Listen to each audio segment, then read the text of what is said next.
When I was a kid, I was wondering kind of what's the meaning of life? Like, why are we here? What's it all about? And I came to the conclusion that what really matters is trying to understand the right questions to ask.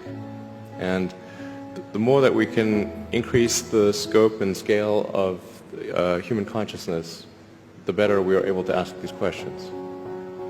And so I think that there's certain things that are necessary to ensure that the future is good.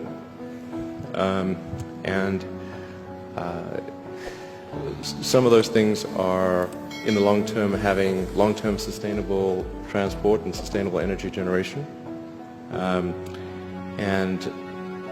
to be a space-faring civilization, and for humanity to be out there among the stars and be a multi-planetary species. I think being a multi-planet species and being out there among the stars is important for the long-term survival of humanity, and that's one reason, kind of like life insurance for life collectively, life as we know it. But then the part that I find personally most motivating is that it creates a sense of adventure, and it makes people excited about the future. If you consider two futures, one where we are forever confined to Earth until eventually something terrible happens, or another future where we are out there on many planets, maybe even going beyond the solar system, I think that second version is incredibly exciting and inspiring, and there need to be reasons to get up in the morning. Life can't just be about solving problems. Otherwise, what's the point? There's got to be things that people find inspiring and make life worth living. I think it's important to have a future that is inspiring and appealing. I just think that there have to be reasons that you get up in the morning and you want to live.